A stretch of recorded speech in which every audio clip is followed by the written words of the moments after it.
Folks, welcome to another episode of Conversations. We're your host, Ben. And I'm Ryan. And we got the homie, we got our brother, we got Mike Song from the Mike Kinjaz Song. in the pod. What's up, Mike? Was good. Thank you for coming through, bro. We just wanted to catch up. We know that there's been a lot on your plate. We were just outside in Ryan's living room watching some. The green room, you mean? The green room. We were watching you on Korean TV. Yeah. I didn't even know you did another season of so you did Street Man Fighter. Yeah. And then you're on season 2 of Street Woman Fighter. Yeah, when did you do all that? Oh, let's get right into it. Well, first of all, Yeah, thanks for having me. right into it. Oh man, so how did that all begin? I did 2 episodes of Street Man Fighter. So for anyone listening that doesn't know what Street Man Fighter is, Korea is having like a big dance television competition reality show boom right now. It started with Street Woman Fighter, which is like a competition show between a bunch of female crews that blew up in Korea. I'm talking most of the lead females from that show are now like 연예인, like they're really popping off in Korea. AKA celebrities. They're like really popping off in Korea. I think that happened like just before the pandemic, and then that was before pandemic. I think that was like 2019, maybe 2020, around there. And then Street Man Fighter was the follow-up. Oh, so it was for women and then men. I didn't know that. Yeah. They even had like a mini season called Street Girl Fighter with like juniors. Yeah. Oh. Okay. Yeah. So they had that. That was like a shorter thing. And then they had Street Man Fighter. And then for Street Man Fighter, I judged one of the episodes, and then I came back for the finale. And then, they brought me back for the resurgence of Street Woman Fighter. So Street Woman Fighter 2, and I judged the first 3 challenges. I didn't know how they were going to break up the episodes. Yeah. I thought it was only going to be 3 episodes, but I guess it turned into the first 3 episodes and the 5th episode. They kind of like went. How they many like episodes is in the full season? I think they're on episode 5 right now. Yeah. Oh shoot, so you're on a lot. Yeah. That's what's up. When did you get back? Cool. So we filmed everything in June. Oh, that's a couple of months Summertime. ago. Yeah, that was true. quite a bit ago. Yeah. Wow, all right. Yeah, man. How is it filming in Korea versus America? It's like Dang, man. No, you've done both TV. Yeah. TV, American, Chinese too. Yeah. And man. Chinese. That's right, Yeah, yeah. we worked on the back end of some Chinese dance competition right. shows, but the difference between American and Korean dance reality competition shows, I would say, there's so many. But if I had to just say what comes to mind first, I think Korean dance competition shows, I have to say they got to collect the data from past things. So I think they're doing it in a more entertaining way, which is they're doing a much better job of allowing the audience to get to know the dancers, right? I think on American dance competition shows, there's not really an opportunity to get to know them. It's kind of almost a la America's Got Talent, where it's just like, here's my performance. And then it kind of shows the dancers or competitors, and sometimes you don't get to know them, or it's either like, it just makes it so that the only thing we're here to do is perform and just like, please do the judges like it? And that's the only thing that's important to me in my life. And that's all you get to see, right? Is you don't really get to connect with them, right? And that's clearly not the case, but that's all they show about dancers most of the time in America.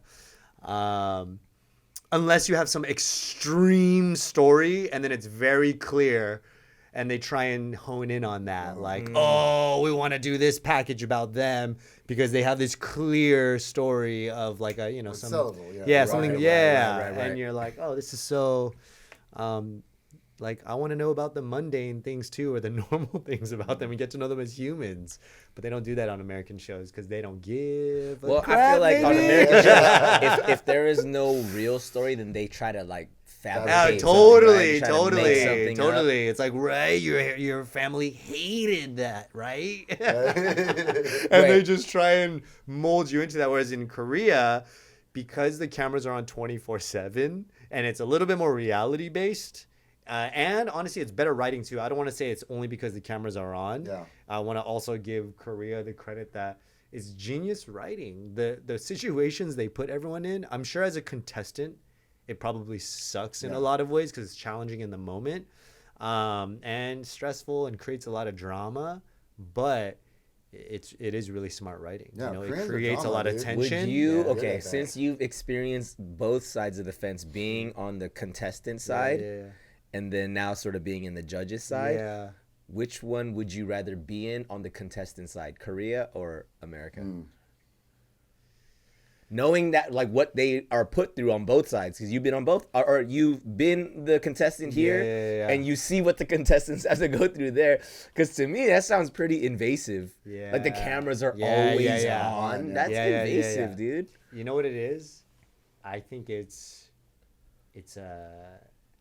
hard to say. The variables are so different. Because then the outcome is like, dude, because you become a celebrity. It's potentially a better payoff. Right. But I do also have to say, and this is just some straight up realness from our experience, is in the long game, you also still don't know how things are going to play out. Yeah. Like you could, like this is just you're going to pop off right now. But when you have skin in the game like we do, like over decades, you're also like, cool, this is going to pop off right now. And maybe it popped off really hard right now. But at the end of the day is what do you do with it and how do you traverse like the rest of your journey and your career? Right. So it's hard to say. I can't even say like, oh, they're popping off way more than the American shows. I'm more just like, they are right now in this moment. Right. But only time will tell how everything plays out. Yeah, they frame it well for the storyline, because I remember when you guys did the World of Dance, like we were playing football in our like dressed up clothes. You remember we were like in the background, like when they did the montage of Kinjaz. I was just having fun. Yeah, having barbecue. fun, and I was like thinking as I was like, oh dude, I'm so glad I'm here to be a part of this. But I'm like, why are we playing football in our dressed up clothes? Like randomly, like they like frame it like. We've never played football ever. A bit of context for anyone listening: when Kinjaz did World of Dance and they filmed like a package, like showing our story, that's something I have to give a lot of more props to, like the Korean side. Yeah, is when we're filming our packages, and this isn't just World of Dance; it's like America's Best Dancer as well. I always got this feeling like our life. Our just reality just wasn't good enough. You know, like the people interviewing us, they're like, but what about this? And you knew they were searching. It was too normal. How about you guys play football? Yeah. Can you guys do this? Can you guys do that? It's like, but can you guys tell us about like your parents immigrating, like, and like how hard that was? And they're just like searching for something. Whereas like in Korea, they know exactly what to ask and you just do you. And it's just like, And I see comments and stuff. I see people saying like, "Oh, I don't like it. There's too much drama on the Korean shows," and you know, to each their own. But I will say, they're kind of just in a weird way. They also keep it real in a way that American shows didn't. American shows, they just didn't know what to ask, whereas the Korean shows, maybe they're asking very far, and it does push buttons in a different way, but at least they know what they're doing. Give us an example of what types of questions they would ask, like the Korean contestants. I think you know what it is?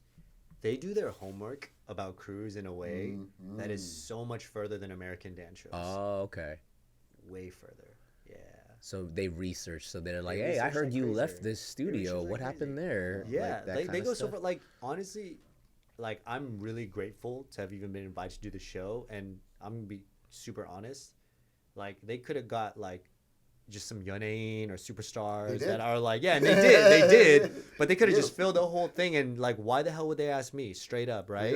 But they told me, no, I'm not. Like, real talk, they told me, and a lot of dancers in the community told me that they got consulted by a lot of dancers in the community of like, hey, who are some of the people, like, is he legit? And they like asked dancers that. Oh, that's smart. And I'm like, America's Best Dance Crew, dances, you know, they're not, for the most part, most of the judges, they don't give a crap. It's like just like, you know, older, detached execs that are like, Lil Mama. Let's get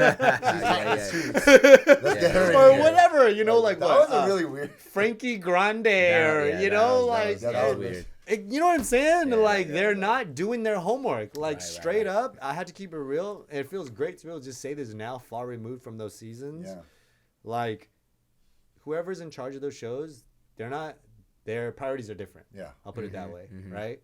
Whereas on these Korean shows, they're doing their homework. And so, to answer your question, like the kind of questions asked, I won't even get into like nitty gritty. It's just more because they did so much research about the dance scene, they already know how to tap into drama between dancers because they already found out about the nitty gritty. They're like, oh, I heard you had a falling out. You guys were in a crew for like 3 years together, and then what happened after that? Why did you guys like never talking, never in each other's videos anymore? Like, that's some nitty gritty. Yeah. Like, they did their Like, homework. how did you know that? Yeah. So like that just goes to show, like, props to these, the writers of the show. Like, the answer is just, if you're not a dancer, just do your homework. Doesn't mean all the show creators have to be dancers. It just means like, just care about your talent. I think that's artistry in America. When we were growing up with K-pop, right? K-pop used to be one-hit wonders. Remember, it was just like one-hit wonders. They have one song, and then another group would come out, and it was kind of the norm during that time. Now they're really like getting 13-year-olds, training them. So even with the dance thing, I think that they're taking it seriously to where they're not trying to make this a one-season thing. They want it to be people invested, and I think that's more of the artistry of like Koreans, like really putting effort into what they're doing versus America now is one-hit wonders, SoundCloud, rappers and artists that can put out a record, and then that's why we have so many one-hit wonder like rappers right now that just have one or two songs. And Really, I feel like Korea has just as many one-hit wonders though. Sure, I think maybe because they're pushing out like because they still do the Gaio top 10 stuff, and I watch all these because I have it on my television where I'm watching all these groups. I don't know any of them. Not that I know any of them, but I know enough. It's just like they're putting out numbers to see what hits, but all the people that are coming out, they've been practicing for 5 years, 7 years, 10 years, whereas America is what I think what's dope, what's happening in Korea through these shows is that dancers and choreographers are actually being looked at as celebrities, whereas here in the States, I know that there was a show on Netflix that I don't even know how it went, but like it was Dance 100. where they were Dance trying to 100? they were trying to highlight choreographers, but I mean it's still like Which Brandy won. really. Brandy Chun? Wow, Who's I even know. like, she's like one of the homies. Like, Right. She won, bro.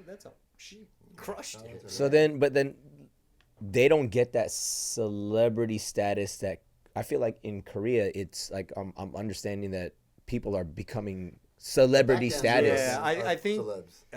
I mean, it had Mnet behind it, and I think a lot of it was, from my understanding, season 1 was kind of like a surprise to a lot of people. Even the contestants, they didn't know that it was gonna blow up to that degree. I think no one did. So it's also, I think, just divine timing. I don't think they created it thinking this is gonna be the biggest thing. Obviously, they probably tried to and had that intention, but I think season 1 exceeded their expectations, and now I think they're caught in this like cool whirlpool of like what they've created. Oh, Koreans are good at triggering emotion with movies. Oh, they're good with the dramas, man. And, All with the dramas. I mean, that stuff is like years and years into the making, yeah, right? yeah, Like sure. Yeah, they that perfected stuff, that. like Yeah. since decades and like I'm talking even before our eras, right? Like they knew to invest like post Korean War to really put their time into the Korean government, literally like subsidizing for entertainment and being like, yo, what are like the That's the thing about Korea that I find to be such an anomaly of even any other country that I know, that they really invest into the entertainment industry. I mean, from what I'm like, when the b-boy scene blew up, weren't like b-boys sort of like funded by the government to just train? part of the tourism like performances, there's like you'll see B-boys, like the illest b-boys like attached to Tight. it. Why don't we? What's up with America, dude? That's crazy. all right, That's so crazy. when are we gonna form the Korean Kinjaz to go out there? We got what, 4 of us? Hey, look, I'll practice. Hey, I promise I'll no, practice. you can lead it, dude. You can lead it. Really? Yeah, It's your project. kick it off, dude. project. Like My we'll be like, project? Yeah, it's your Full project. choreography too? Yeah. Yeah. Your Give project. me for hey, if you can make that pop off, bro, What? If you can manage that, just head the Korean Kinjaz project. Yeah, sure. Okay, yeah. Like, okay, yes. We're really talking about this? Yes. Cheers. You brought it up. but Mike's got to approve of it though. Like He already approved. He just said do it. He literally made you the head of it. He said, "Cool, lead it." I'm not gonna do it. No, I'm just kidding. Nah, bro, that's negative. Nah, I know that was a He negative believes in line. you. Yeah. I believe in you too. All right, let's go. We're gonna go to Korea then, guys. All right. What's the first move? What are we doing? Choreography wise? Yeah. Or Like lead the project. right here, this. See, you're joking right now. No, but we.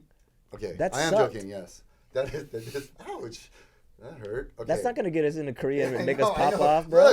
Look. My notebook's over there. I'm not looking at it. Hey, you already got the green light from Mike. He said lead the project, bro. If you get us there, I can't do the I'll give you choreography, though. so much props, bro. If you can get us there, All right. You know I'll what? do whatever you tell me to do. Okay, you know what? I'm gonna call my people. Hold on. Not right now. Not right now, dude. We're in the podcast Yeah, right you're now. right. Okay, I'll do that after. Okay. Man, you really believe in me. I see it in you. Yeah. If you really want to do it, I want to be like, yeah, I believe in you. But my question is, do you really want to do it? Well, I mean, I didn't know if it was. I feel like this is like a separate episode in itself right here.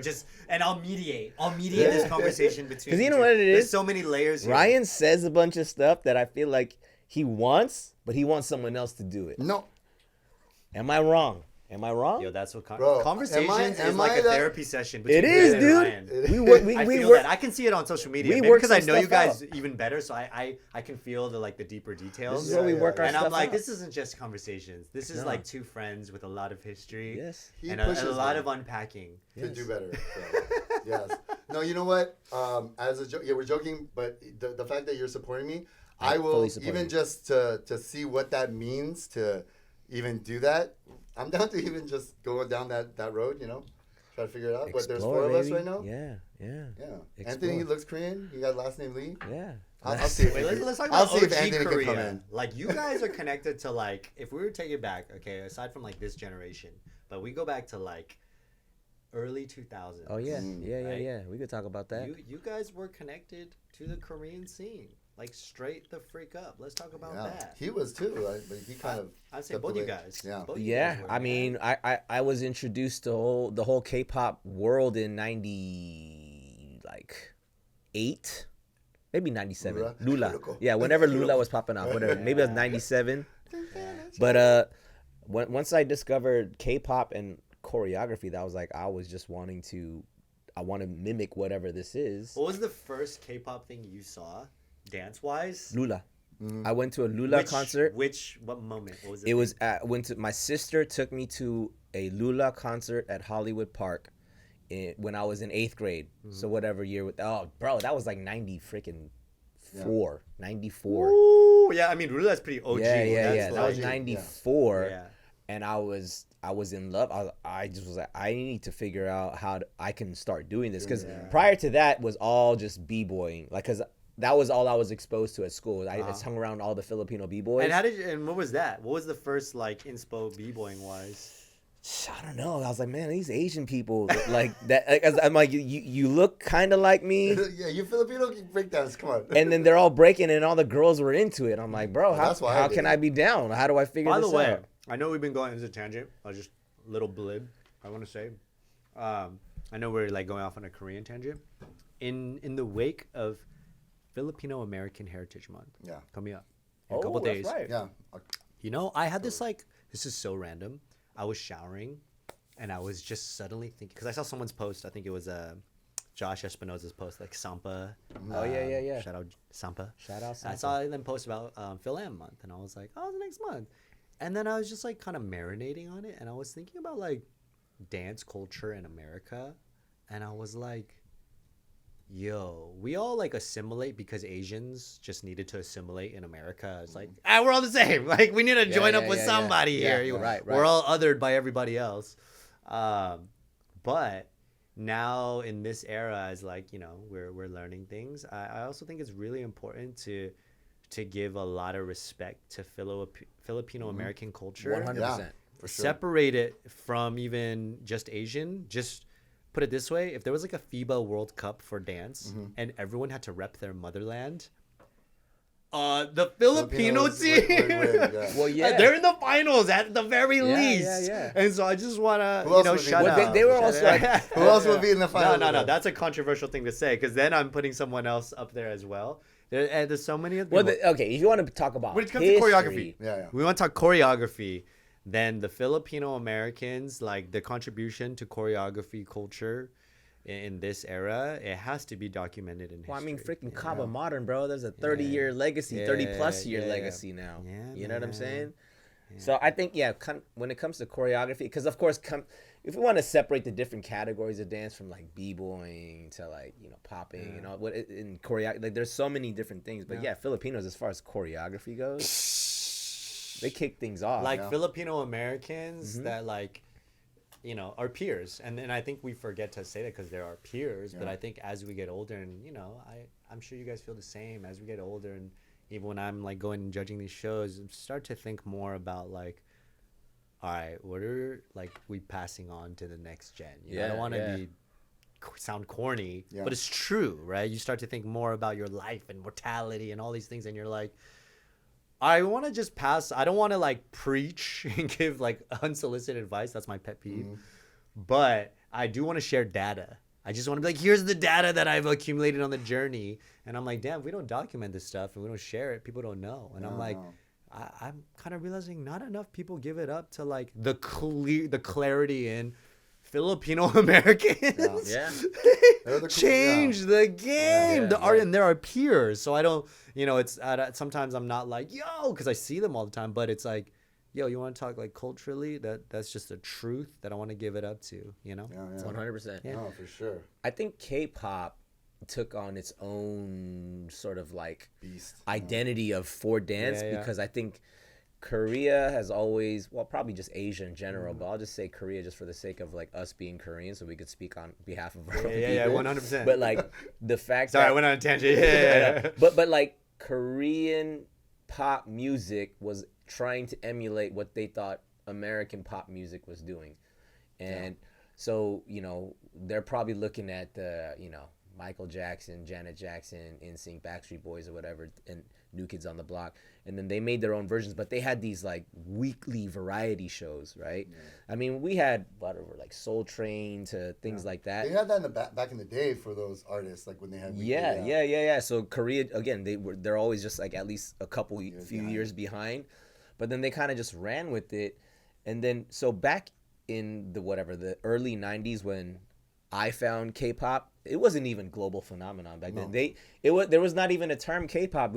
I called it Korean music. It was just like, Korean music. And then we would get these videos on VHS that I would have my mom rent me because I just wanted to learn as many K-pop choreography pieces. The same thing. As much Inkigayo, Music Bank. Yes. I learned how to do flares top from 10. 3-4. Exactly. Those were our teachers. And so, mind you, this is pre-social media. This is like kind of pre-internet, really. Like, because there was we couldn't stream videos online at that time.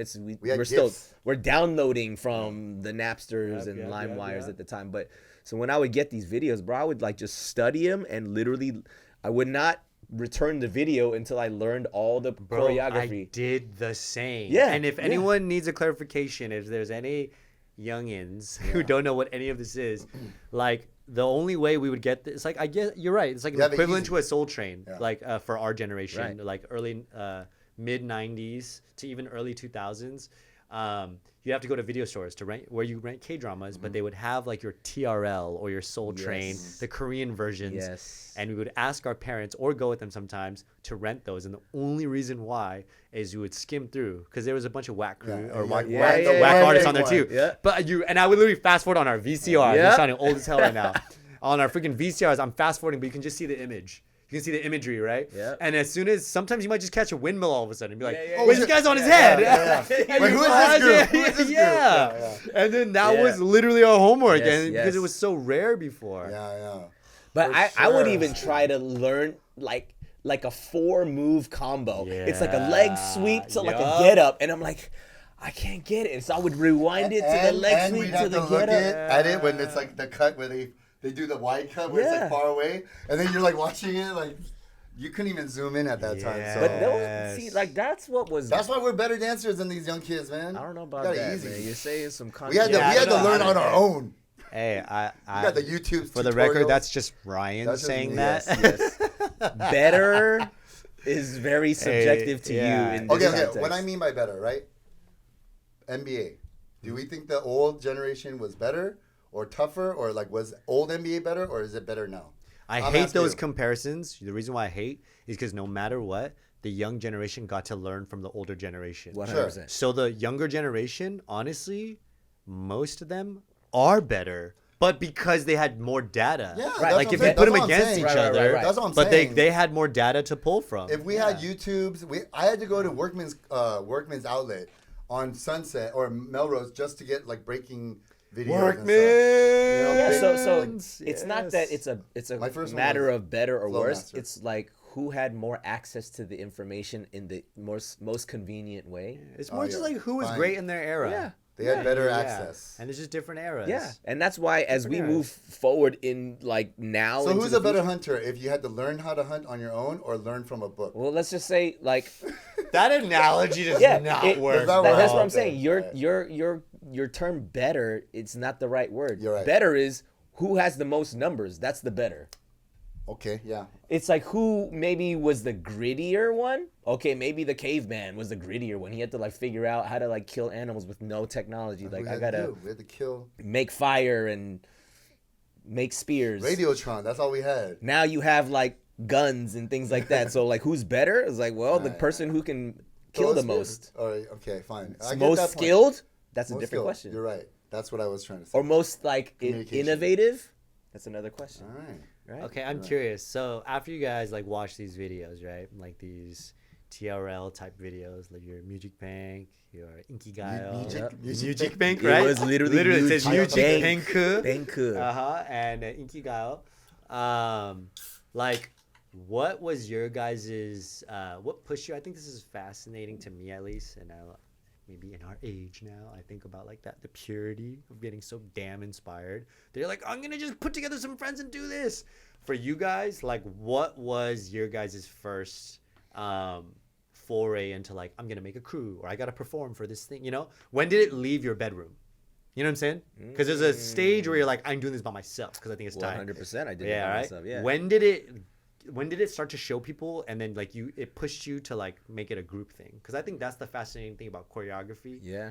Is like it requires like cooperation. 100%. You know what I mean? You go first. I think for me, dancing, I was breakdancing in junior high, trying to learn, and then ninth grade, I got into, and I was like, you know, I kind of made a name for myself in my school, and then I moved to popping, and then I remember all my breaker friends laughed at me. They're like, "Why would you do that?" And then I got decent at popping, so it's like I kind of shifted into popping with some breaking. How'd you get into popping? Like, what was your gateway into Well, that? What inspired you? It was Korean. It was Who? I guess, let me see. So breaking was Rura. Like I would watch 3-4 and then see the break. And that's how I learned how to do windmills and flares. And then I think it was more of like the attention that I got. Like, you know, it was easier to just, I wouldn't have to go up to girls. Like after I would just break dance in the hallway, like they would come talk to me later on, or like we would become friends. So it became really easy. So I think like, I didn't actually, you know what's funny is I didn't start getting into choreography until one of my friends wanted to do the Korean festival, 98. He wanted to do it. The LA Changto? The LA one that Changto. you guys wore the Superman shirts? The one before that, when we were in the and1 red and white jerseys.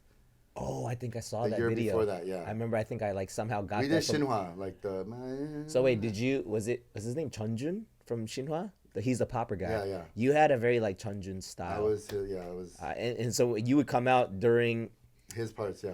yeah. Wait, Chunjun from Shinhwa?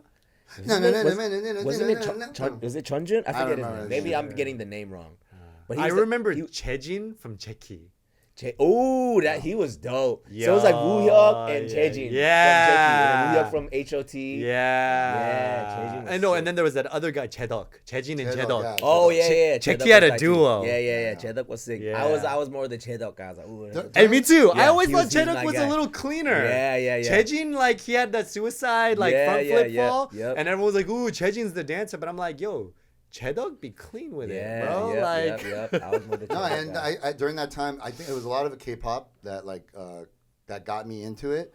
I think a big part of it was my 8th grade graduation dance. I didn't go because, well, I was a troublemaker, but I was invited, and I was scared to go because I didn't know how to dance. Yeah. So I was like, fuck it, I'm not gonna go. And then so that summer, I decided I'm gonna learn how to dance, and then I learned how to break dance, and then 9th grade I went to high school, and then I came in as like a dancer or whatever. And for me, it was just battling people. I just battled everybody because I had no thought of like, oh, if I lose, I'll look stupid. I was just like, I just want to dance. I just want to battle and have fun.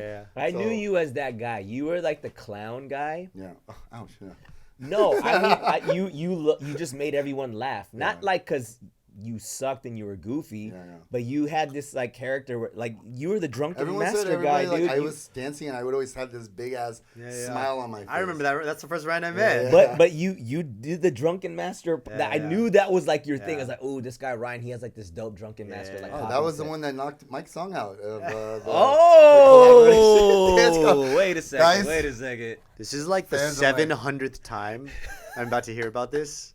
This is the last time. And though. Ryan wanted Last time. to. No, it doesn't have to be the last time because it doesn't wanted to, bother me. like, You know why make it's it- funny? Do you know why I talk about it? It's because it's bullshit. Like it's such a weak stat line like that I hold on to, that it's like this is when like the guy that beat Michael Jordan and when he was a freshman in high school, you know, like that's what I have to hold on to me, you know, like to hold on to my record. So hey, but you know, like I feel like you enjoy that dub. You I enjoy feel that dub forever. I feel like you're welcome. You know, I created you.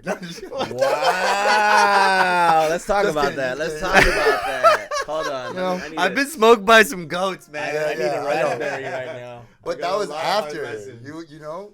It's the journey, man. You got smoked by the Billy Goat first. The Billy Goat. Underneath What's yeah. the Billy Goat? I don't know. I was just trying to be different.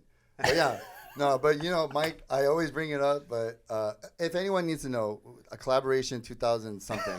I already know that video is gonna pop up like right Collaboration. here. You can find that on Collaboration YouTube. Oh, there's no video of it. No, there is. It's Ryan has it. He has it on his I have hard it right drive. here. It's like saved on his hard drive. It's on my phone. Hold on, let me show you.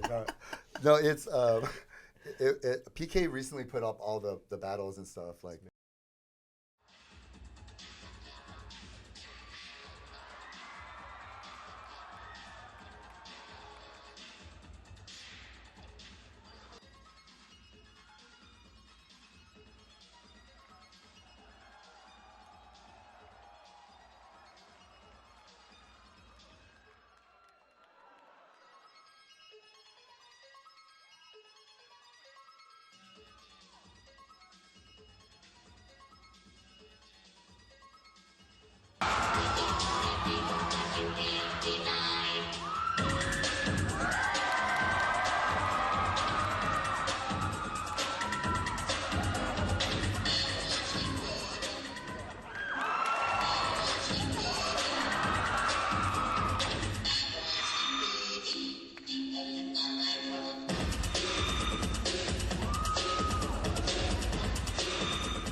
What? Yeah, I need to see on that. Collaboration. loves tagging me in that viral clip where I lose when I'm like 15 years old. Dude, but that was like put you on the map, right? Guess what? Mike's song. I know. Viral World renowned dance, dancer, Mike's song, getting smoked. He doesn't put when he was 15. Wait, why doesn't he say that for my dad? Like getting smoked again. No, I'm just kidding. But you got smoked too, When he dude. was You were in that battle 16. too. Was I? You were in that battle too. Oh, that was yes, I remember that. I Yeah. remember what I was wearing. I was wearing a 555 Soul track jacket. This is back when you had like frosted tips. Yes, I did have do frosted remember that tips. then. Yeah, I did. But no, Yeah. but you know, you really improved since then, dude. So I'm proud of you. Okay, It's let all me give thanks some to you, context. man. all It's thanks all to you guys. thanks Hey, to you. honestly, I'm hella curious. Like, what's the demo of your listeners? We go so deep into so many rabbit holes. Oh, dude. Do they we're even know about Converse tangents, collaboration dude. and like? I mean, we had PK on here. Yeah, we have PK, and I think we do. Yeah, everybody is Do we kind need of to give our context? age. Our age, yeah. Collaboration is a Korean American dance competition, or Well, it started out as talent show, right? It started out as a Korean American talent show, but it just became an Asian Something else, American platform for which a lot of like really prolific Asian American artists and Okay, you know what? entertainers Let got me their shout that start. out real quick. Yeah. Just because I think it's it's hella important, man. It's another piece of history. Just like I was talking about our Filipino American brothers Yeah, and yeah, sisters. yeah. It's going to history. On a Korean American history tip, straight the freak up. Collaboration, which I saw your guys' clip. We're talking about Ben, who helped name that, or who named that. Yeah. Came up with the name. That was the Asian American talent show that like there was not a lot of things like that, Yeah. right? And I'm talking this is like 2000, 2001, 2002, basically 2000 and on. But like a very interesting era for it was 2000 to like actually like a freaking decade. Like that decade was all very Went interesting. crazy. But 2000, the reason why I want to bring that up is for me was super inspiring, a hugely pivotal point for me because there was not, you didn't see Asian Americans anywhere on TV. Yeah. It was very, very rare. I know our generation can all relate. When you saw one Asian walk by in a commercial, right? Yeah, Just Yeah, walk yeah. by. They were character Right. number 57. Yeah. You go, oh, look, an Asian. Yeah. Like literally, that was the feeling, and it was so freaking rare. But when I started liking dancing, I watched K-pop and stuff. My sister, she knew I liked dancing, and it before Collaboration, it started with UCLA KCN. Oh, Korean Culture KCN. Night, and she went to UCLA. Korean Culture Night, guys. Yeah, Korean And Culture she Night. was like, "Yo, I know you like dancing. There's like a dope crew called Breakdown, and I think they're gonna perform at Korean Culture Night. This is the OG crew. This is Ben and Ryan. This is just the year before Ryan joined, but I Yeah. saw Ryan Yeah. get down with them the Thank year you, after thank too. But in the first year, I went to Korean Culture Night at UCLA. This is either 2000 or 2001. It was pre-Collaboration 2001. Yeah, That's all I know. yeah. However, it fell in the year. It was right before Collab 2001. And when I went to that like changed my life. Yeah. Yeah, and I always got to give my flowers, man. Oh man, Dude, you always straight do, up. dude. Straight up, That's I went to crazy. that, and I got to give props to my sister and to anyone listening to this. If you have like a sibling or a child or someone you mentor, and you see that they like something, because now that we're at the age where there's like a lot of parents, right? And they're like, oh, I don't know, and the common thing is like, I don't know what they like, and blah blah blah. And it's like, man, rather than, and this is my unsolicited advice that no one's asking Which for. we're all. But I just see it, and I'm like, my opinion is just like, yo, it's that for us, it was that sibling that caught on to something we liked. For It's sure. not, you can't just force them into something, but you got to just be Nudge 'em. keen to what does the kid like, and as soon as they kind of like something, Nudge 'em in the there. kid's not gonna be like, I love this and this is my passion. Right. They're just gonna be like, oh, I like this. You gotta just know. Oh snap! You gotta smell the blood. If there's a little blood in the water, you're like, then I'm gonna feed that. Let me pour the gasoline. And like, I was lucky to have my sister just be like, she just listened enough to be like, oh, he likes dance. I heard there's a dance thing on campus. Like, my sister wasn't like a hardcore dancer. Yeah. She just listened enough to be like, Mike doesn't like anything. I was a lazy ass kid you before weren't doing dance. that. What were you I know. doing I was before in all dance? the activities. I played tennis. I played taekwondo. I was doing all the things that my Okay. parents forced me to play piano. That was Little bit I was dabbling. literally that Korean. The I did, quintessential Korean kid, yeah. Parents made me do everything, but I sucked at all of them because I didn't like any of them. Right? I was literally just okay, piano. Okay, I go to church and I'm gonna do all the Bible study things. Okay, I do taekwondo. I do all these things. Right? Play piano. Furlies. But I hate all, and like I'm forced to go to all these. But like, oh, I'll watch dance videos in my free time. Like, this is cool. And my sister keyed into that. Man, that was And- tight. and- Shout out to your and- sister. yeah, Wait, how I'm old just were you glad. when you figured out like, oh, I like this? Like I think 7th grade is like Jun when I started watching Jun Yeah. and like h.o.t and all that. And then it wasn't until 9th grade that my sister, and I was kind of dancing at church a little bit, you know. I had a Bible study teacher named Kwan, shout out Kwan Park, who had like the cleanest glides. Dude, Yeah, the glides. yeah. Why was the Yeah. glide so powerful, Yeah. When I saw yeah. Usher Classic. glide, it Even- changed my Yeah, life, bro. I was like, yeah. I need to learn how to do this. Yeah. But now, when freaking- you look at glides now, Yeah. knowing now, Yeah. do you think still Usher is good? I don't think. What? I don't Usher's, like his- Usher's Usher can still still good. dance. No, He's I still mean, good. when I watched his glides, and then now I see real, like, dope, like, crazy guys that look like they're floating, I'm like, Usher wasn't that great at gliding. Like, Okay. to me, like, now. I mean, now. yes, you could Yeah, say that, yeah. but like, there's so much context. No, man. sure, I give the Yeah. But let me props. ask you this, bro: Is Michael Jackson's moonwalk not impressive to you? Amazing. anymore? His moonwalk is That was one but of the see, first. But that's the thing. glides, When bro. you look at Michael Jackson's moonwalk, that shit is just impeccable. It's like it's perfect. With Usher, when I see it when he was younger, and when I see it now, because I'm around such amazing dancers, and I've been exposed to. So wait, so better- you judging his glide now or versus when you first saw him do it? No, that's what I'm saying. When I first saw him, it was like amazing, right? But now that I know what amazing glides look like, I'm like, that was good for that time. Like that. But Was you know good. what's crazy? I do think there's also things like generationally that it's just what you're exposed to, and when you see something at a young age, Michael Yeah. Jackson's also an anomaly. Yeah, he's but an anomaly. yes, but yes. he is an anomaly, so I won't take that away from anything Michael Jackson because he is the GOAT. Yes. But I do think there is something that when something touches you as a child, you're like, ain't nothing Yeah, fucking with the this, impact right? of what that made Because like, for you. dude, the older generation for us, I bet you they saw James Brown. No. Right. And they were like, Look yo, at this footwork. James Brown Yeah. shuffle that he does. Like, Michael got that from James Yeah, yeah, yeah. Brown. Yeah, Come yeah, on, yeah. let's get that right? Right. And the same thing, it's just what you've seen. When we say on your basketball tip, Jordan, we're like, dude, Jordan. But the kids didn't grow up with Jordan. They're like, Bron. Yeah. And I'm like, but I get it. That's Yeah, what you saw. yeah, And yeah. at that young age, when you're just soaking everything in, and you got like that first Disneyland magic. Yeah, Their first 100%. time at Disneyland with basketball was with Bron. Right. So how can you argue against that emotional experience? 100%. For us, it's Jordan, right? Yeah, Jordan yeah. and Kobe, Yeah. right? Yeah. For them, it's Bron.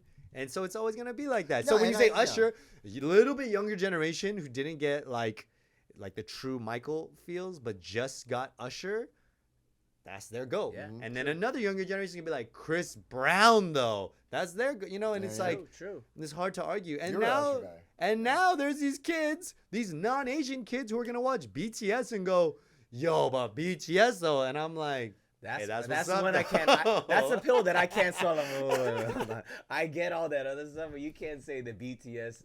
Okay, I gotta watch my words. I was like, I I was love like this. I was like BTS. this. But I do want to share something even about that. Oh wait, okay. I gotta say, even in props, and I really mean this from the bottom of my heart. Yo, if you think about it, a lot of K-pop groups, but especially BTS, we all know through our field of work, yo, they're getting the world's best choreographers True. Yeah. to give them pieces, right? And honest to God, they're drilling that choreography more than most dance crews. Yeah. Damn. Think about because that. that's Yeah, perfect. Think about That that. makes sense. Think That about makes that. sense, For yeah. example, early era of BTS, you had Keone Madrid choreographing a majority of like that early BTS stuff, right? To my understanding, Kinjaz. right? Yeah.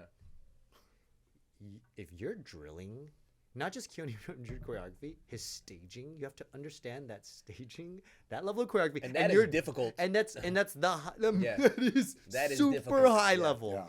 And you're drilling that nonstop. And not only are you drilling that in a studio, you're performing that. You're performance ready for thousands and thousands and thousands of people.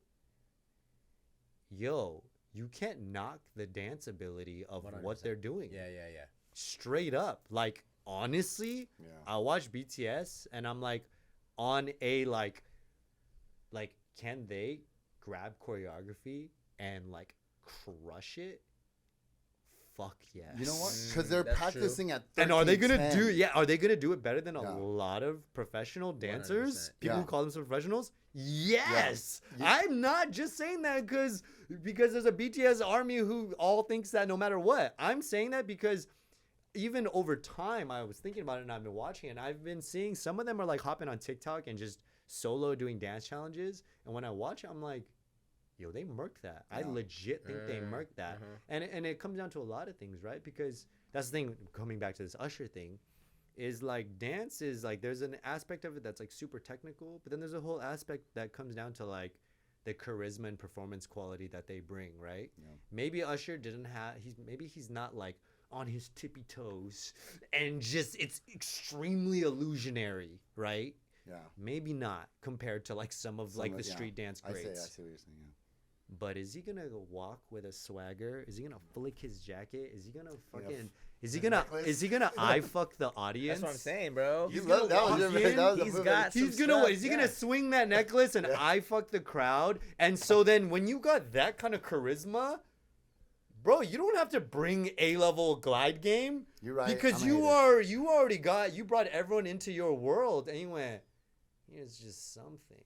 And so it's just like a whole aura, there's so many things into the art of presentation that you're like, well, shit, maybe I'd rather watch Usher than this guy who's maybe like, if I analyze his glide's better.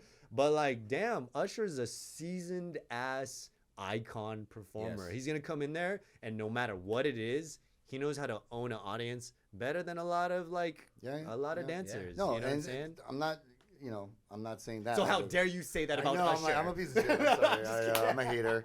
And yeah. You can't deny that Usher he's owned a sector of like, yo, you are a legend. Oh, of in course, what you've built. of course. You're undeniable. No, when I'm in a love triangle, I always sing "You Make Me Wanna Be the One." I always had that on my, like he was like the sexy R&B dancer guy. Like, I mean, like no disrespect to Genuine, but Genuine was of that same era. But he didn't quite have the same impact, lasting impact as Usher. Genuine was like sexy, like ice cream coming down his chest and going onto his balls. No, Genuine was a legit dancer though too. He was dope. Genuine was sick in his heyday. Yeah, in his heyday, it was nasty. So yeah, I'm just I'm a hater. So yeah. Damn, you just retracted your statement. Look, like I wanted you to stand on that rock, bro. No, straight up. Like I'm just saying, it's just he's always gonna be a legend, and I love Usher. Don't get me wrong. Some of it, you don't have to call. Like whenever I break up with a girl, that's the song that's always on my thing when I take a shower and I wipe the mirror. But of course, want to give props to the choreographers though. Yeah. I'm giving my flowers to Usher. Yes. But like, come on, it's genius choreography. Yes, of course. And so, I mean, I feel like from the Usher, I felt like the next in line was Chris Brown. Yeah. And bro, I cannot. I mean, I'm not talking about anything about his reputation or whatever. Purely as an artist. My hot take is this, bro. I feel like Chris Brown is like the next Michael Jackson in terms of his like array of talent in what he's able to do. Dance, sing, act. He's up there with the Scandals. I'm not even going there. I'm not even going there. I'm just talking about that. The triple threat of dancing, singing, and acting. He's done it all on a very high level. Chris Brown's very gifted. And like when I watched, I was like, bro, you are just natural, dude. No, you're right. Yeah, when he got shot in, he could trick, he could do freaking parkour type stuff. I'm like, bro, this guy could do. He's a very talented guy. You know what I mean? So I just think, going back to the like who's better, like the younger generation who has access to all this stuff or versus like the OGs. It's not a matter of better. It's what you have access to because they watch the OGs, and it's just like sports, right? You were talking about like we can't compare like. Who's like let's talk about like Dr. J versus like who's popping now. Like it's different.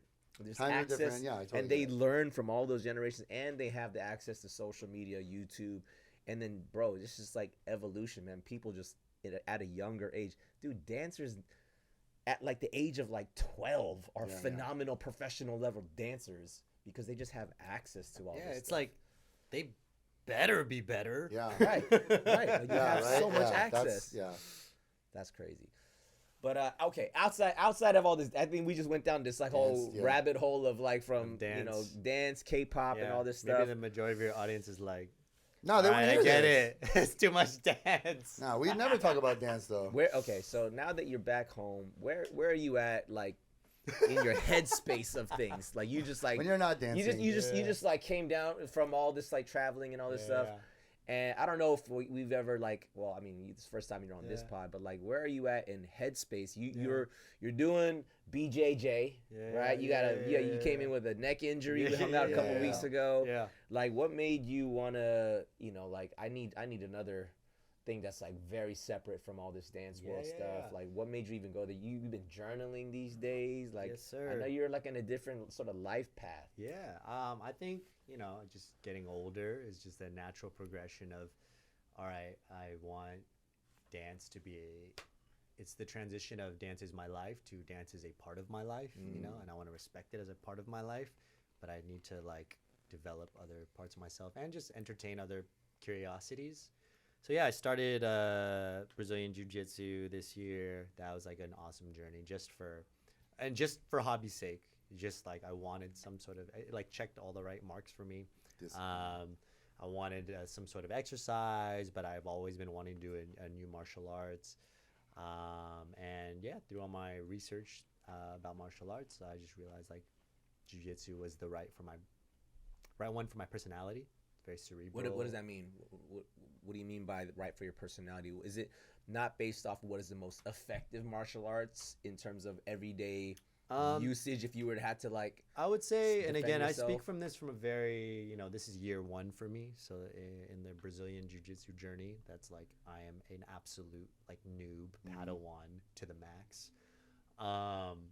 But I would say for my personality, the cool thing about jiu-jitsu is, my intention in getting into a martial art wasn't, I don't think my personality fits striking, right? Yeah. Which is like, kickboxing, boxing, Krav Maga, things of that nature, where it's striking versus grappling, which is like wrestling or judo or Brazilian jiu-jitsu, right? More and I think the difference is like, you're either going for a knockout with striking or you're going for submission with jiu-jitsu or grappling, right? And I think I like the idea of you're not trying to inflict, at least I'm not trying to inflict pain on someone. I'm trying to end a scenario, right? Let's say if this was, right? I'm not like, if something ever happened, to right? Diffuse. To diffuse. Like, I'm not trying to like punch someone in the face. That's just not my personality. There might be a lot of people who are also, for that reason, don't want to do grappling. Like, I was just talking to Jet. I know you guys are about to have Jet on this pod, and we're having this funny conversation about his personality. I gotta like. Yeah, he's like, kickboxing. And there's a lot of homies like that. Ving also feels like that too. Ving was doing some Muay Thai, and I'm like, I'm not that. I actually don't. I might feel like that for a second, like all guys, most guys do, right? You have a moment, but I'm like, no, I don't want to like, freaking cause damage to like whatever. I'd rather, but I would rather love to have the ability to be like, yo, chill. Yeah. This is over. I told you not to do it. Just enough amount of pain for the But also how gangster is like, if that guy was causing a problem and you just put him to sleep, and that's like everyone's like. And that's like, and then that guy also goes into the rest of his life, most likely without any harm. Oh yeah, because whereas like they might have, you hit them in the head, you broke something, you whatever. True. Whereas like they tapped out, or I mean, you could. Only unless they didn't tap, right? If they didn't tap, then you might have just broken their arm. You just broke their ego. That's so I'm not saying, I'm sure there's a very like soft way to explain grappling. There's a very rough side to it, but that's just why I gravitated to it. But beyond that, I think I've just learned a lot from it now. And it's taught me a lot about life and dance, and kind of like reinvigorated a lot of dance for me, a lot of life for me. And so that's been like one cool journey. And then I would say like, what's one like sort of philosophical application that you can apply from BJJ, like training in that to life and dance? It just got me thinking about like bang for your buck on consistency. And what I mean by that is, and I'm sure you can relate with dance and our journey and our, as you get older in dance, sometimes other priorities in life and business. It gets harder to prioritize that in your day, right? And I'm not talking about if there's a dance job. I'm talking about like just pure dance training. Yeah. It gets harder and harder to prioritize that. And so sometimes there's days where you don't dance anymore, right? Or you're not training straight up. But then when I started jiu-jitsu in the beginning, I was pretty hooked. I was like, I'm gonna go like at least 3 times a week, and so like for the first couple months, I was like in it, right, before I started traveling again. And so once I was in it, and then I started feeling at least like slow progression, but I was like, but I feel progression, It just made me think about dance again, and I was like, wait, I'm only going like 3 times a week to jiu-jitsu, and I'm dedicating an hour and a half. 3 times a week, and I'm tracking this progression. But I was like taking my own notes and really in it, but still it's just a dedicated time and that's it. And I'm like wait, I could totally do this with dance. Would you say that outside of dance, this is the first other passion that you felt like you're like, yo, I really want to get good at this? No, I also I've been taking screenwriting courses, and so that's another thing that I've been super interested in. However, the big difference for me is there's so many differences, but I think what's so different about like jiu-jitsu for me is writing is a lonely journey. You're kind of just writing by yourself a lot, and you can't, of course you're gonna like show your peers and stuff and all that stuff, but jiu-jitsu every time you're practicing with people, you have that fellowship, you have that community, you have that feedback, you have that humbling. You're constantly humbled, right? Yeah. And so I think just with my personality type, that drives me more. Because you're kind of like I'm getting choked out every day. You're like a student right now. You're not gonna go get choked out a bajillion times or armbarred a bajillion times and be like, okay, that was cool. You're gonna be like, how do I not let that happen? Wow, but it's good motivation. Yeah, totally. Yeah. You're like, and then it just makes you think about everything else. Like, wait a minute, I can compartmentalize the way I'm compartmentalizing this new thing. I can do that with a lot of things. Yeah. It just is, jiu-jitsu happens to be, I think, just for whatever reason, for my personality, it was kind of just, it's organized in a certain way. The training regimen is in a way that speaks to me. And but then I'm like, wait, I should do that with like everything else. And I can be way more balanced. And so. That's dope. Yeah, that's dope. As you're talking about personality types and what type of martial arts style that you would pursue. Yeah. So I was like, man, like, I don't know. For me, you'd be aggressive. So what do you think that would be? You'd. No. I think if you did your kickboxing, jiu-jitsu, you would. I don't know if I would do jiu-jitsu though. Oh, really? We're talking about just different martial arts styles. So like striking versus grappling. I feel like, bro, you'd be kickboxing or Muay Thai. Yeah, I'd probably be a striker. I feel it. I already see it. You're a striker. So is Ryan. I know Ryan's a striker too. I'm not down. Don't. Dude, we always got down one time, and we still talking about like, dude, it's good that we didn't. Wait, you guys almost? What? And it was kind of recent. I would have fucked you up. What? Kind of recently? With like in the past. It was few a couple of months. Yeah. It was when I moved into this place. Yeah. And it was so weird, bro. Wait, what? It was so weird. There was like a different spirit that took over, but like the Holy Spirit came and was like, no. You ain't doing that. Holy Spirit stopped from me kicking his ass, I'm gonna let that go. Hey, I'm gonna let that one go. You let me go. Let me go. Can I just say, during that time recording the pod and stuff, I was like, what happened? Something's different. What? No, but we got better. But we diffused it in the moment. Yeah. It was like, and then we were like, we had our whole, I love you, bro. Respectful to each other, like. Oh, like I was like, why aren't you guys making fun of each other? Like this is kind of like. Boring. It was that. I was like, something's off. We became boring. Yeah. Because we realized how much we loved each other. A lot of it was initially we Ben was like going through his stuff and his journey and stuff, and then I would always do my comments of like negativity, and he was just like, dude, I don't like that, man. So I was like, okay, yeah, let's stop it, and like I'm done. I'll stop.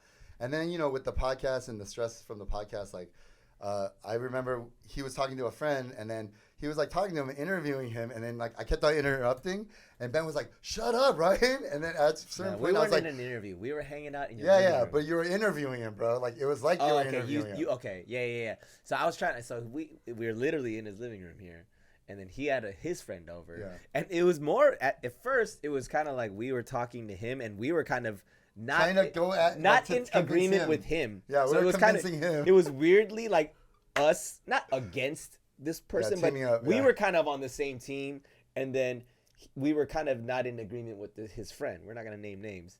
Yeah. And then like somehow it got to the point where like I was saying, and then he just kept jumping in.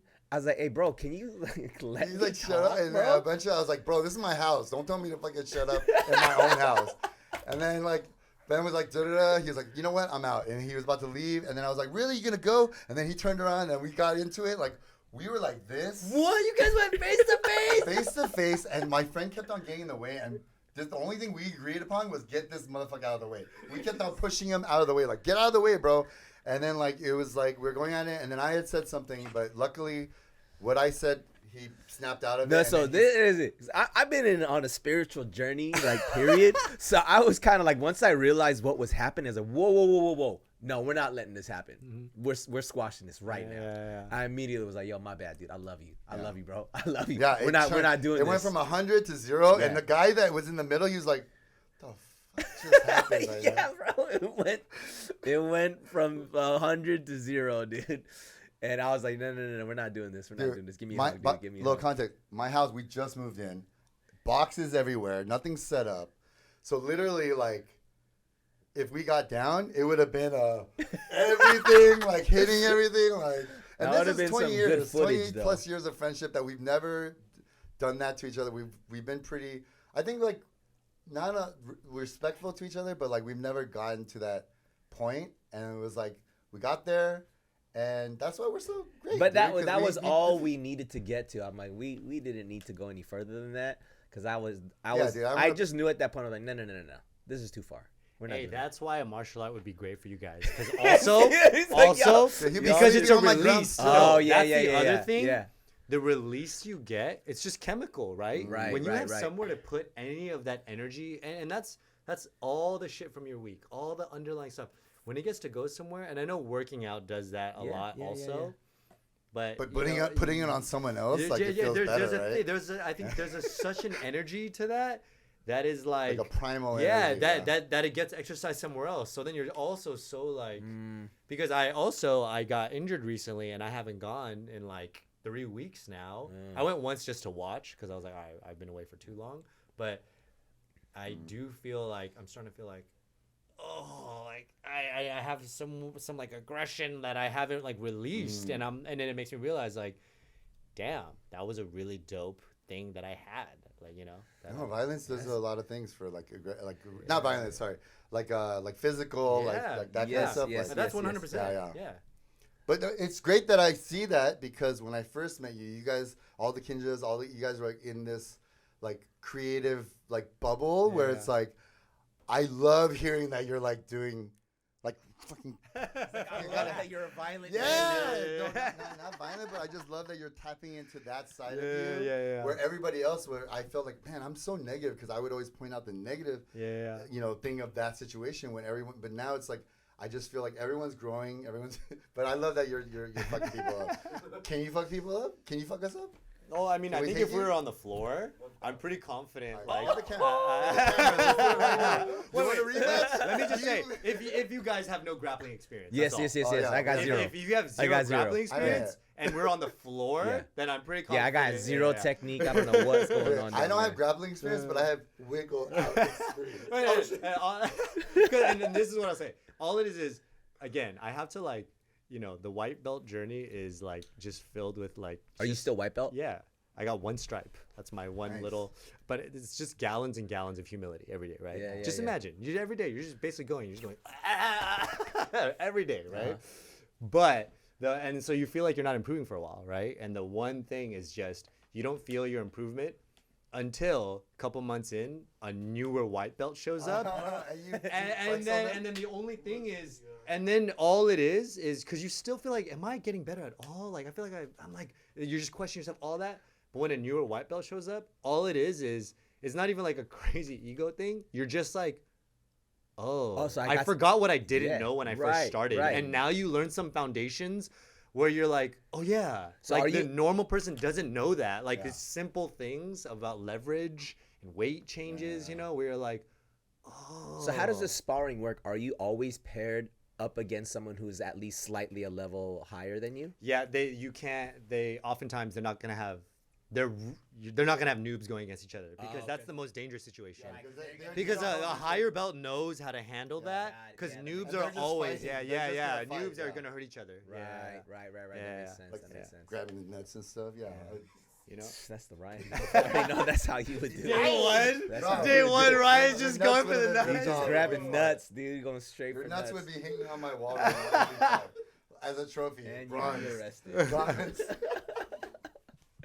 No, that makes sense. Yeah, having the different levels of maturity. 1,000%. 1,000%. They can just like contain this wild beast. Just put him in sleep, or just like submit him, and then to the where they're just like, oh, they'll stop. I know what you mean because I see. If I could think, if I was a noob. And there's another. We think we know what we're doing, but it's all bad. It's all bad. Yeah, for sure. Like us, if we wrestle right now. You guys are hurt each other. Noob City. Yeah. No, I'd hurt him, but yeah. You ain't stop talking about that mess, bro. Guys, he's an athlete. If I didn't knock him out in the first hit, I would get fucked up because he has stamina. So. Oh, honestly, that's stamina's huge. That's everything. Yeah. That's why I'd probably give it to Ben. Yeah, no, for real. Just for stamina reasons. But that's why I say I just got knocked him out in the first 2 hits. That's something I didn't even think about as much too. Is the game also is like when you go with like newer belts too. And again, they use all their. I have to keep giving this disclaimer because in the journey, I have to be like, yo, I'm still such a noob. I'm like the noobest noob, right? I'm just very interested, but I'm the noobiest noob. However. It is fun to like one thing I didn't know, if you have no experience with this stuff, you don't think about like energy conservation and like using people's like lack of understanding of energy conservation against them. So they might be going ham and I'm not even going to go to end it. I'm going to do something where I'm like, damn, they're killing all their arm strength right now. I'm just going to lay on their arm and they're going to keep going. But I'm not even going for the whatever. I'm just going to put all the weight on their arm because what I'm actually doing is, and they might think they have a thing. I'm like, dude, anyone, unless you're a primo athlete, they're going for a hell long. And then you're like, as soon as it's like chill, you're like, I'm done. Dude, you're just too tired to like actually do anything against this. And it's like those kinds of things that, and then you pair that on top of years and years of experience. When you think about how far ahead someone is with their training, like I am already understanding that in year one. And then you're like, damn, someone deep in the game with just the layers. It's like, dude. You're not. You're not gonna do anything against them. But I think that now I'm understanding how you can apply philosophies from that, where you know what this person is trying to do, and like, bro, that's not sustainable. At some point, it's so cerebral. You're gonna just deplete yourself, and then I'm gonna have an easy win. But now I get how you can apply that kind of, physical. Like, I mean, when you're in combat training, there's a level of like, I have to survive here. It's not like an artistic form. I mean, sure, it's martial arts, but there is a level of like, if I don't do the best tactic and technique and mindset, I might hurt myself, or worse. Yeah. But then when you are in that level of like fight or flight, and you learn these like, oh wow, like this guy, if I don't stop this guy can get out of it and he can actually hurt me, so I better just stay here because this is the smarter thing to do. Because and I think when it comes to even things like, not to be all like artsy and philosophical, but like even let's say take that and then go back to dance. even with dance, I'm sure it takes training, it takes hours, it takes like blood, sweat, and tears even there. But you start thinking like, what is the smartest way for me to do this? 1000%. Right? And that's just the journey. Yeah. Experience, it becomes so much more cerebral with anything that you do. And right? how you practice something Yeah. is how you end up with the final product. And what I've been like learning even in dance too, though, like I just know like what my bag is and what it's not, right? And not to say don't train in what you're not comfortable with. I think there's a lot of power and a lot to learn there. But if you know like what you're actually really good at and you just like double, quadruple down on that, and that just becomes your like super strength. Because I was this is a few years ago, or that's actually a handful of years ago now. But I was taking a class where the choreography was actually pretty fast. Yeah. And this was at a time where I'm like, I'm not used to doing fast choreography. I'm coming at a freaking What do you mean by fast choreography? just like 1 yen, 2 yen, 3 yen, like that John kind of, Hall, like or yeah, like a Bam, or- lot of very dynamic movement. Okay. I'm coming at a Jabbawockee land, so I'm just dime stops all day, right? I'm just like, we just hold things and it's very chill. But then I was in this class and I was like, damn, this is a lot of fast moves. And so I had to like tell myself like, okay, this is not, you're not comfortable with this. You know how to move, but you don't know how to move this dynamically. But then I was like, I know how to like break down the steps. So I started to, in my mind, slow it down. And so I was doing it and I was executing it on count. And then someone was telling me that was watching me do it. They're like, dude, you were like doing it, but you made it seem so chill. Yeah. And I was like, oh wow, because that's the world that I come from is chill movement. Yeah. So then learning how to apply a technique or a way of thinking, right? Like, oh wow, like if I don't know how to do this, I'm actually gonna get defeated. So let me just know how to like rest in something, and then apply that to whatever it is. So like when that person told me, wow, you killed that, but you look so chill doing it, and I was like, wow, I wasn't trying to make it look chill, but I'm like, this is what I know because this is what I've learned and what I've trained in. Yeah, that actually that kind of taps into something I've been thinking about nowadays, which is like the idea of utilizing your experience. I think a lot of people are hard on themselves, myself, and all of us are. Human beings are wired to be hard on yourself, right? But we sometimes forget what we're like, our experiences and like all the shit we've been through and lessons we've learned. And it's kind of like a game of just unlocking that and realizing, oh, there's so many applicable things to this new art form or this like different style of an art form that you've learned these lessons before. And right. It's just, rather than tell yourself like, oh, it's hard, I don't do this.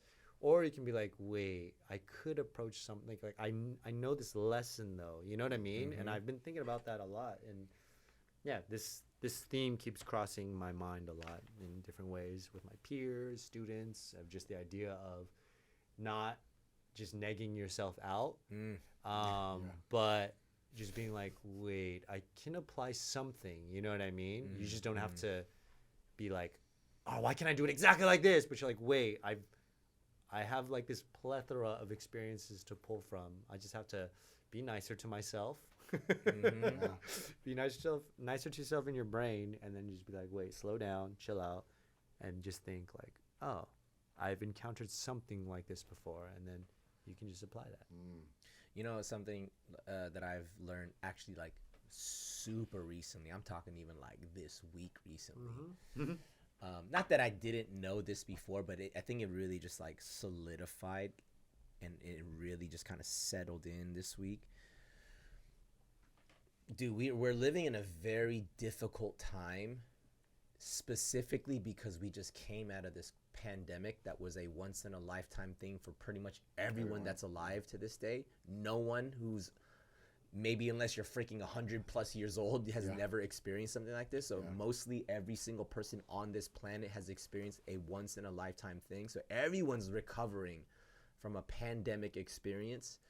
So that involves a lot of who am I, identity questions, to what do I really have to be sustainable. If I can't do this anymore, can I move into something else? And what is that? Yeah. And I think that's why so many people are exploring different things, right? You know, you with like, you know, jujitsu, writing, but still dancing, because the dancing is the familiar thing. Yeah. But then it's like, man, like, is there something else? Because what if this dancing, bro? We're all getting older, bro. Sure. We can't do this forever. So then we're all in this space of like, what can I expand into?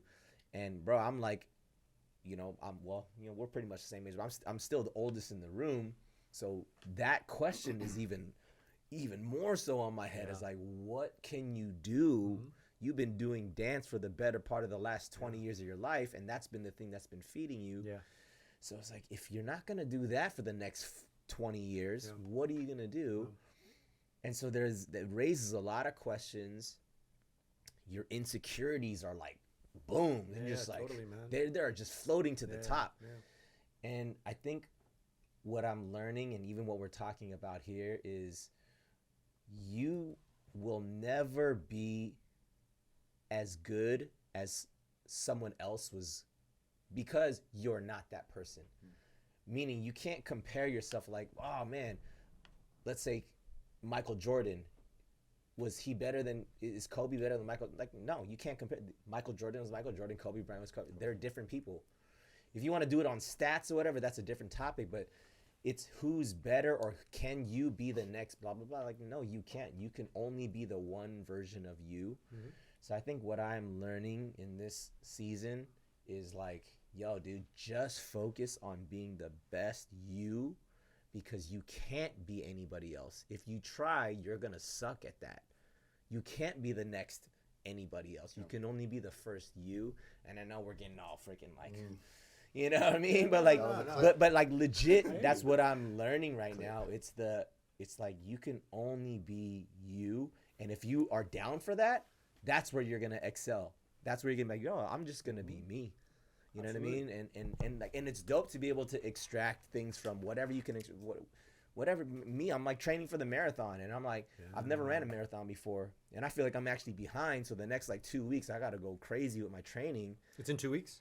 It's in little over 2 weeks from now. Whoa. And I have been training, but I haven't done long runs. I've been consistently running. I think I hit like maybe 9 miles. Dude, you're gonna crush it. Your cardio game, not even your cardio game is crazy. On top bro. of this, with you, like your determination, you're not gonna let yourself. You will. I already know I'm gonna finish, but and then your legs are not gonna be able to. The thing that I'm worried about is I have no control over how my muscles respond. My will is I'm finishing. I'm crossing. I got the scooter right there. I relate to that like crazy, because like, just to bring it back to jiu-jitsu for a second, my recent injury, a lot of people told me when I started jiu-jitsu, they'd be like, oh, like, what about dancing? Like, what if you hurt yourself? Da da da.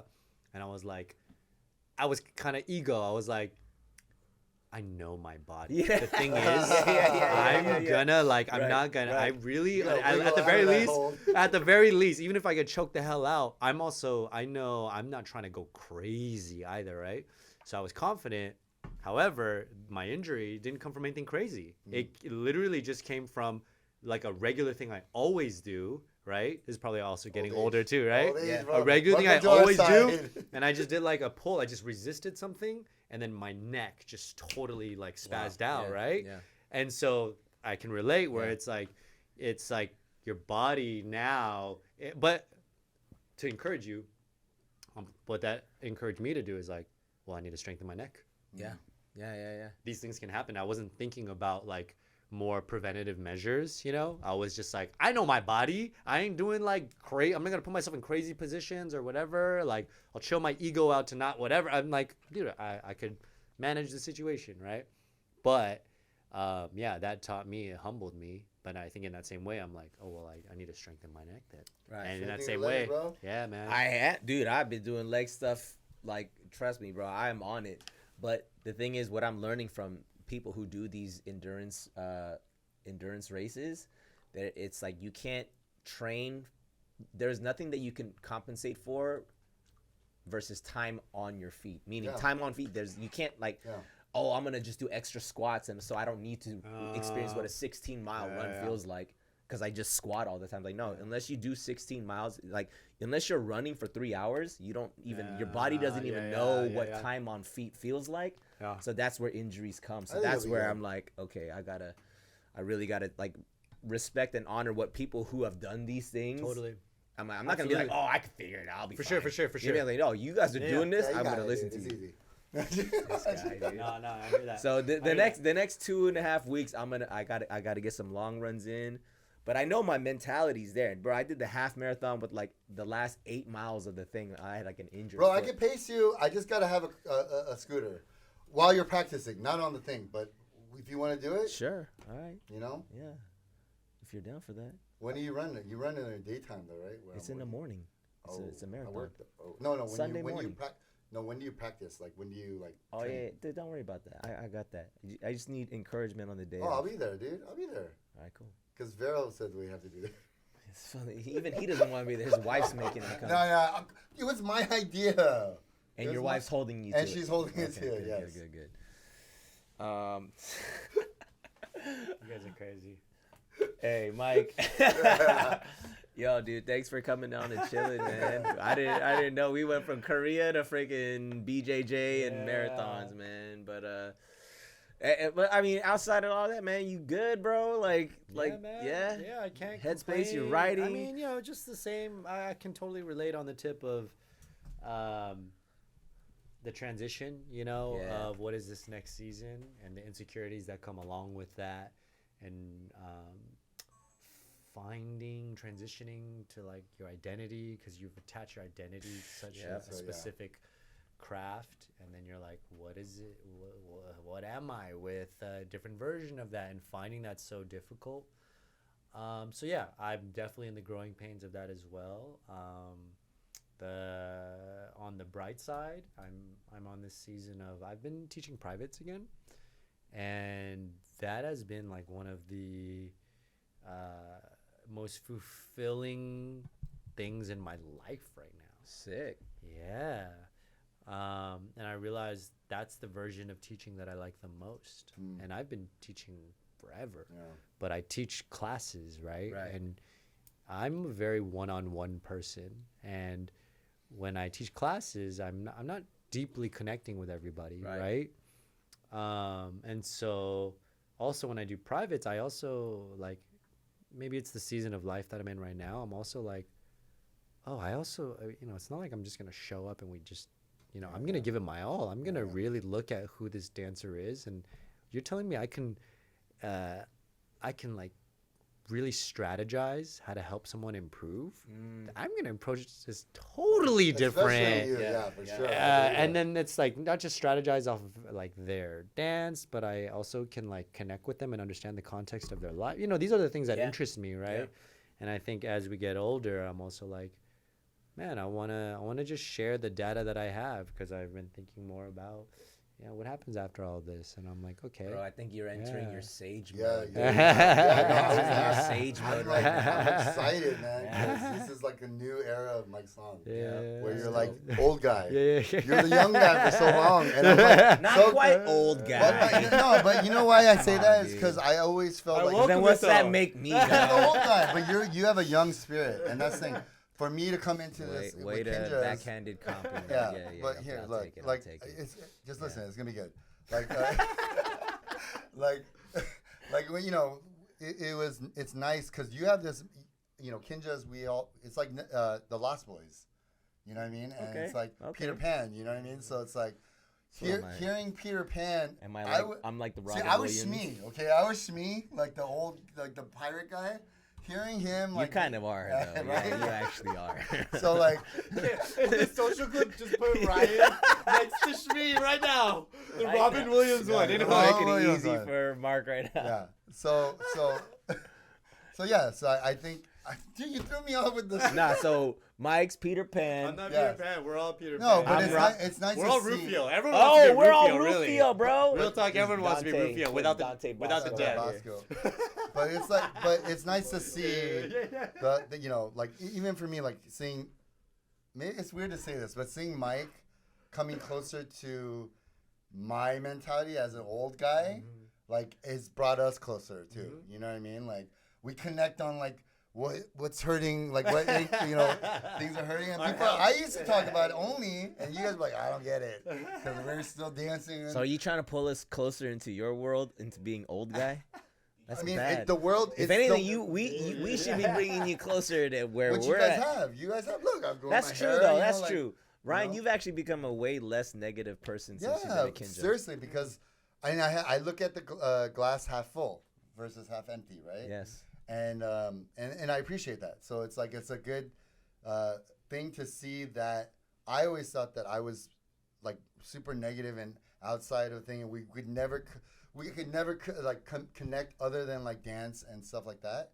But now that you're getting on the old guy tip, like I love it, man. Hey, I love old guy tip. If you're down for that, I reject old guy tip because that has negative connotation to me. I'm like, it's maturing tip. It is experience tip. Like, I'll say this: the reason why I like old guy tip, and I mean, whatever it might have, it means different things to other people. But in my life and my social circles, I'm actually finding that a lot of my closest friends are hitting the best strides of their life in their 40s. Yeah, that's just the generation that we live in. Like, it's real talk, whether it's we're more knowledgeable about how to eat, or we how don't to care, or there's also, I think the pandemic really jump started this for everybody, whether or not.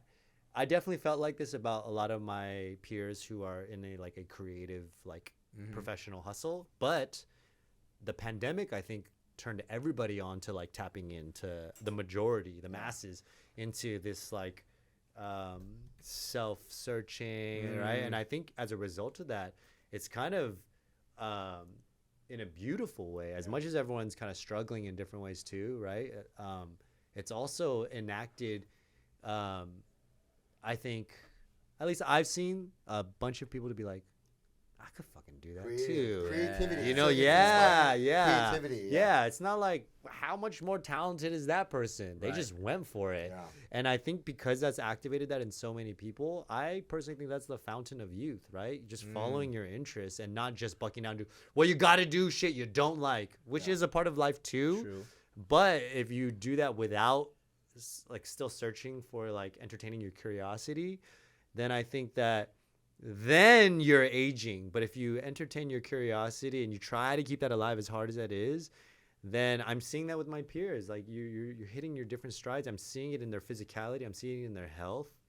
And I'm like, yo, I'm having a blast. Look at LeBron. I'm for real. Yeah. Like we're in a different generation. What once was, you know? And I'm sure if you're 18 years old listening to this, you might be like, hell no, 40's like, you're a freaking fossil. But you're gonna be there. But like, cool. I mean, I'm like, fine. I thought that too. So it's all good. I don't even blame that. I'm just more like, yo, but when you get here, I'm seeing peers and I'm very impressed. Look at Arnell, bro. Yes. Arnell just turned the big 5-0 and he's hitting the best stride of his life right now. He looks great. He's happy. And that's like, what I mean. Yeah. I love that. It's not that you're getting old. Yeah. It's that you're kind of like, you knew who you were. You had an identity. No, I know what you mean. But right now you're kind of like settling into this thing where you're like, you don't give a fuck about things that is one thing that happens as you get older. You care less. Not like care, but you care less about what other people think. Pleasing people. Yeah, you just focus on. That's I just care about very what I empowering thing about aging. 100%. Yeah, you don't care about all the noise. I can't wait till you hit 40, dude. Can't wait. Yeah, me too, actually, man. I mean, I can, but I'm also excited. But I look forward to it too, because I know I'm gonna be in an even better place, man. No, that's good. That's good. Yeah, I think for me right now too, like you are too. You're in it too. Where you're just like not giving a fuck. I don't. I'm just focused on what I believe I'm supposed to do and what I actually care about, and it's been great. You know what I mean? Like I've freaking running the marathon at the first time at age 42. You know what I mean? Like, hey, that's why I'm happy to be here on Conversations with y'all, because this is the epitome of that. This is like the birth of you guys doing something together. I know this is a long time coming for you guys to do something together. Talking about doing a podcast. Forever. I know that as well, and now it's coming into fruition. and you guys are just going for it. Yeah. Like, you know what I mean? I Yeah. feel like this is a perfect example of that. Keep pushing of like, whether it's you, Marathon, and you're also on another you're like podcast to the max right now. I And love to them, you, dude. I don't know. I don't want to love them. disclose it on this Everyone pod. already did. Someone Oh, already everyone did. did. So go ahead. Oh, okay, So okay. go ahead, So go yeah, ahead. so And yeah. Lawrence did About the stand-up, Okay, yeah. okay. I didn't want to give it Oh, away. no, thank I don't you, want to put you on blast. Thank you. But okay, yeah. But even you and your like ambition in that direction, your curiosity, Yeah. even, and I'll say it on the mic right now, dude. I see it. I see you doing that. It's just powering through, and especially on the tip that you were just talking about like, comparing yourself. You're like, I'm gonna be the only one. I've been on that tip too of thinking. Yeah. I realize like a superpower that anyone that you might look up to that might be further along in their journey in some version of success. I realize like a crazy superpower is just the ability to not be discouraged by someone further along. That's a superpower. Yeah. Right, Like right, that. right, yeah. Because think about it, whoever comes to your mind that's like at some like elevated, amazing level, dude, human nature is to always think, oh, but I'm not there. I'm not good enough, right? Comparing. Yeah. So like, wait a minute. Everyone thinks that, right? I bet even like freaking Lionel Messi has some version of, the Everybody, GOAT of the world, because human brains think like that. So then you're just like, wait a minute. Or him coming up in his journey. Maybe in soccer, he's like, hell no, I got this. But in his journey, I'm sure he was always looking at people. But so the superpower is not just talent and hard work. I think it's also drowning out that person's so much better than me. The ability to not dwell on that is something that all these people have in common as well. Because That's a superpower. It actually stops people from continuing. continuing. Yeah, and because, at a young age, I know Yeah. so many. How many people do you know out of your peers that are like, they're kind of good at something, they go, oh, and then they like reach like a bigger league of something, and they go, oh, but that kid's really good. Nah, I shouldn't do it. Oh, yeah. Everyone, Yeah. everyone knows 1,000 people like that, right? 100%. So then you're like, wait, everyone runs into that. So it's not that, and it's like not succumbing to that human like, woe is me, I guess I'm not that good. It's like, wait, but everybody sees that. So it's really just about, and I wish I could tell all these kids that. Maybe that's like, even in private, it's like I go more into this too. Is like coming from you, it's just like dwelling on. Also know that that's so normal. I wish that's something I want to tell even more Very kids. much, yeah. That I wish that's someone told me at a younger age. Right, I'm realizing at an older age, is that like, yo, that's normal. That thing you're gonna like experience in 3rd grade when you loved ball and someone balled you the hell out at basketball camp, and you're like, I'll never do it. I guess that's another level. And then you just delete it in your head. Right. You have to be like, hey, that kid who balled you up, someone did that to him too, and it's gonna keep. It's like, that's so normal. You gotta keep going and don't get fazed by stuff like that. And I feel like that's something that I've been kind of like journaling about a lot. The superpower of drown that out, because that's normal, and understanding how normal that is. You can't escape that ever, and everyone goes through that. So it's just like, wait, that's so normal. Yeah. So like, let me just keep going and keep training. The last bit of like inspirational nugget that I feel like I want to drop, because we're talking. I feel like we're on this topic. Consistency is key for everything. You just gotta consistently do it and put the reps in. It literally, unless you really suck at this thing and for some reason you're disillusioned and like, nah, if I keep going, I'll get better. I mean, even that, you know what? I'll even retract that statement. If you super suck at something and you keep at it and you keep making adjustments to improve. That's the thing too. Yeah. It's consistency, but then don't- after consistency, it's also regrouping and going, what do I need to change about my regimen? Yes. Yeah. If you're doing the same thing and you're getting the same result, you need to tweak something. But if you tweak and make adjustments every time, it might take you longer than the person who might make bigger adjustments. But if you do something enough over time, you will get better. If you do it, you reassess and you look at what didn't work and be like, I maybe I should try this one next time. Calibrate. Oh, that worked. Cool. Let me add that to my tool belt. You keep going. Like, consistency is the key to getting better at anything. 1,000%. And so I think knowing how we've all chosen a lot of very unconventional routes, right? Dance, UPS. I don't know. I was like, I went conventional, but like still, Ryan, like, look at what you're doing now. Yeah. You're doing something, and this is why I'm so proud of you, and I'm so excited to be along with you in this journey, because I knew you wanted to do this, and I was like, cool, I'll do it with you, but I want you to lead it. Like, I want you to run this thing, because the way that you're gonna learn how to do it is if you got to put all that pressure on yourself. And bro, you're getting good. You know what I'm saying? Like, I'm seeing the improvement. So what I'm trying to say is, like, anything that you take a chance on and you take seriously and you just stay consistent and you don't give up and you make the slight improvements along the way, there is no other outcome but to get better. Yeah, I agree. And I know that we all have that work ethic and that grit to get there. And so for us to even have this conversation here today, which is a good catch up and all that, but like, bro, I'm actually like gassed up right now. Yeah, like, yeah, me I'm too. just hearing like how you guys are thinking about things and different things that you guys are adding into your lives, man. This is like, We're going to Korea, bro. yeah, you're leading I'm the gassed Korean up, Kinjaz, dude. We're you're going leading to the Korea. Korean Kinjaz in project. Korea, yeah.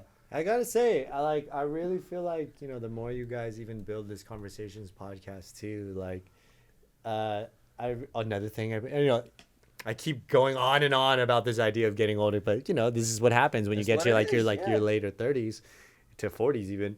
And I've been thinking also about the idea of when you hit your stride at an older age, the other difference is when you hit a stride and you blow up in your 20s, because no matter what, life is going to be peaks and valleys, right? I think about like, you know, I would rather hit my peak at like 60. Mm-hmm. Think about it. Yeah. Because what? Yeah. What if when you hit your peak, you killed it when you were 20, right? You're like, hell yeah, I crushed it then. But then when you're 60, you start thinking about the past, Yeah. right? So wouldn't yeah, you yeah. rather like I look at like a Michelle Yeoh and I'm like, She is, yeah. that's the way, Golden, yeah. right? Golden, yeah. Yeah, because it's just like, yo, when you like really crush it in older age, and the reason why I bring that up and something as random as that, Yeah. is even just for you, Ryan, like straight up, I know, and just because we know each other like personally too, and through our conversations, I'm like, bro, this is all just like the journey of like Ryan, and like in your stand-up journey too, and the creative journey of the podcast, like it's just up to you. Yeah. And you have no idea what lies ahead. No, for sure. And I say that because there's a lot of people, when you hear of like, was it Ken Jeong? Yeah. Right. Who was like a doctor and then like way later in his career, yeah. right? And it's just like, yo, there's a lot. Morgan Freeman. Yeah.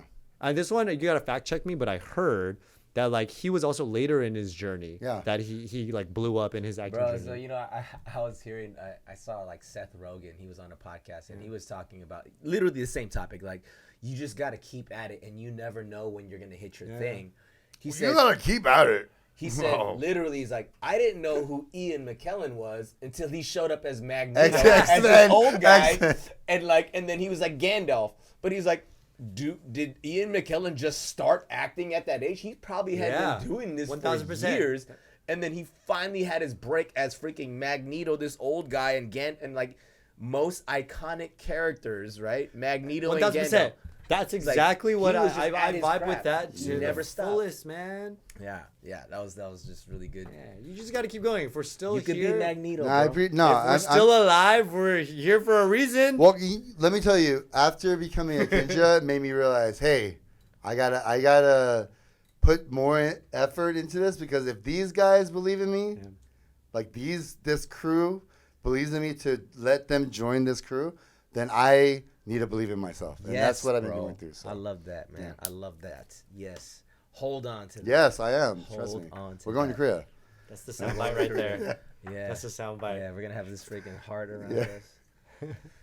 Well, man, this was fun, Mike. Thanks for just coming through, Love it. man, Yeah, on thanks your for Friday having me, night and just man. and kicking it with us, bro. And we'd love to have you back for more. Oh, dude. Yeah. Thanks for having me, man. We got to do like So a fun. jiu-jitsu episode, like you teaching Bro, us some again, moves. please don't use any of my jujitsu as sound bites, because I'm a noob, bro. You No, know don't when worry, you don't you know worry. when you feel like I don't have enough skin in the game to be speaking on this like that. I'll tell stories of my personal journey, but in terms of like You know, No, we wanna I gotta stir earn up. my stripes, bro. We wanna it's like stir if up you some just dance MMA. for a year. You're not True, trying to true, be true, like, true, right? true, I yes, gotta yes, like yes. really. I haven't earned. I got one stripe technically. Hey, you got your one stripe, man. Look, But I ain't got that's- real stripes in the That's game. one man. more than what we got. After so- this, we're gonna go out and do some grappling and see what's up. Yeah, but I'm Yeah, down. okay. I'm good. But I'm I, actually down. I yeah. trust him, man. I trust him. No, hold me here. Ow, ow, ow, ow, ow, ow. You're hurting me, Mike. Well, for the sake of, I mean, dude, is there anything people should be on the lookout for, or like, what? Like, Oh yeah, my socials. I Yeah. mean, shoot, follow Kinjaz, y'all. If Follow y'all Kinjaz. not following Kinjaz. Cheers. Yeah, cheers, dude. Cheers, guys. Cheers, cheers, cheers. Thank you. Cheers.